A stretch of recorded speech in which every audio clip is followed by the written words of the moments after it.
Hello, so I have this Epson thermal printer, and the problem with this is that the cutter is not working at all. The automatic cutter that is supposed to cut paper after each print is not working the way it ought to. So I'll show you how to fix this issue today if your own thermal printer is having the same issue of automatic cutter that is located around this area. It's not cutting the paper the way it ought to. Is either it's not cutting it at all or it's cutting it halfway, and then you'll have to use your hand to tear off the remaining part. So I'll show you how to fix the problem. Now for this issue, the main cause of this problem is the automatic cutter inside. So once the automatic cutter is blunt or wears out over time, it will become blunt and it will not be able to cut your paper the way it ought to. So you can either replace this paper or you can sharpen it. I'll show you how to sharpen the blade of the automatic cutter if you don't want to replace the blade entirely. So this is what it looks like. So you have your paper inside this way, and then after each print is supposed to cut out the paper automatically, but sadly the paper comes out long this way and it is not cutting it out. It's either it's not cutting it out completely or it's cutting it halfway, which is not supposed to be so. You're supposed to cut it out so that you just use your hand to pick it out easily. So if that is not happening to your printer, I'll show you what to do to be able to fix this issue. Now to fix this problem, what we'll do is to open up the printer and then we'll get access to the area where that blade is. So to do that, go to the back of your own printer and remove all the screws at the back of the printer.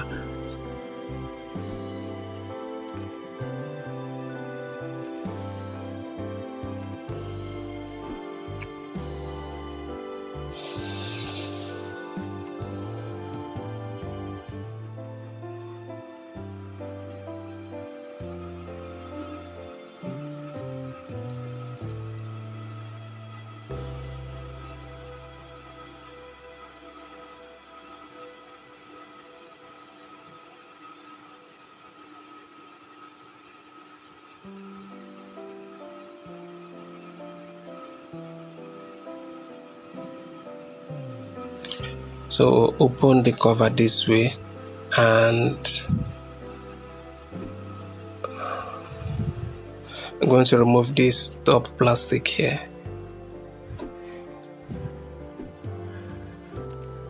So the next thing we want to do is to remove the mechanism from the plastic cover that is housing the mechanism.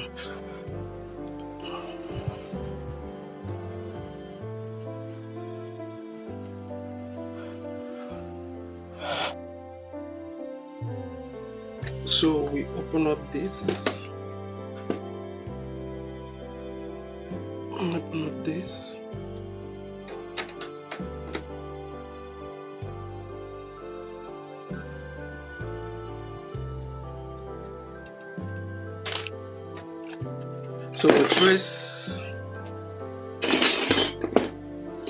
So the next thing to do is to trace the cable that is attached to the cutter.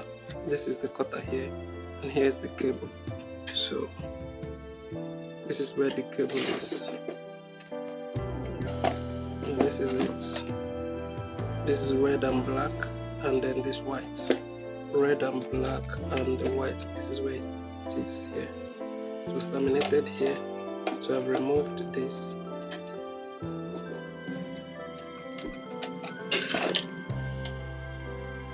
Now that this has been removed, then we'll take out the screws holding down the automatic cutter.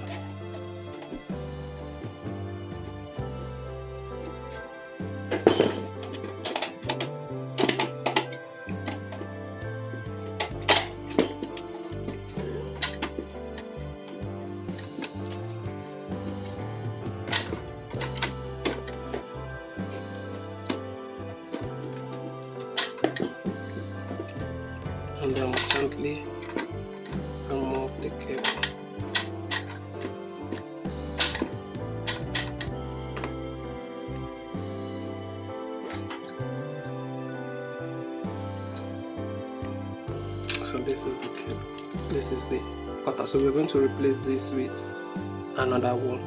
And if you're asking if it's possible for this to be repaired, yes, of course, this is possible. It's possible for you to repair this and sharpen this if you really want to. If you don't have access to another one of these, what you're going to do is to roll out the blade. So to roll out the blade, I'm going to spin this knob here. That is a gear here. As I roll it, it's going to push out the blade out. Then I'm going to file it. So this might take some time before it comes out, but then if you notice, you can see that this blade is coming out. So we roll it out this way.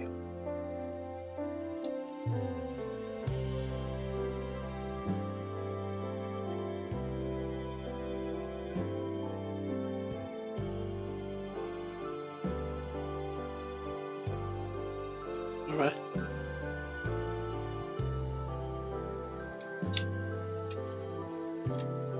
So the blade, this is the blade. So if you touch the blade, you notice that this is blunt to the touch. It's blunt to the touch. So what you're going to do is to get a file and then file the edges of this blade.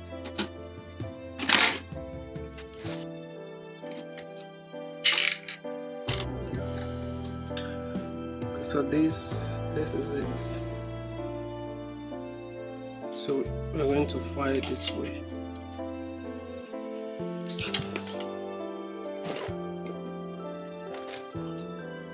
So to file this, you want to look at the edge. You're going to trace this. There's this other flat end. So the flat end, the line that follows this flat end is where you are going to file. So this is it. I'm going to position my file this way and gently file back and forth over time. So let's file.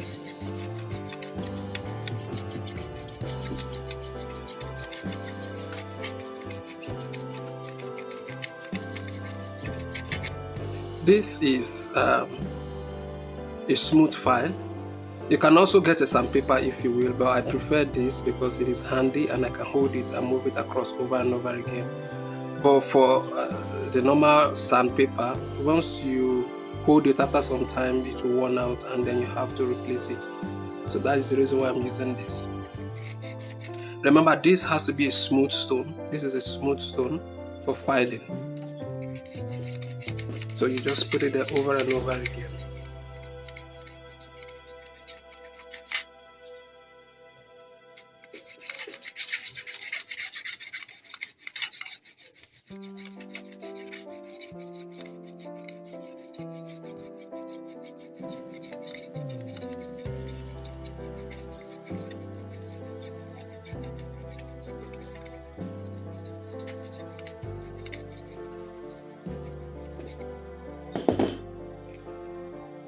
Alright, so if you notice, the edges is now smoother to the touch and a bit sharper to the touch.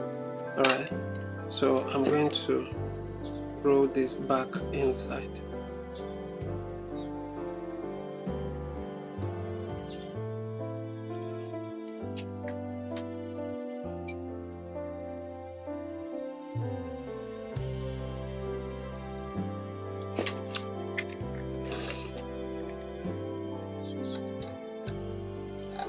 So we'll fix it back the way, back to its position, and then we clip this back.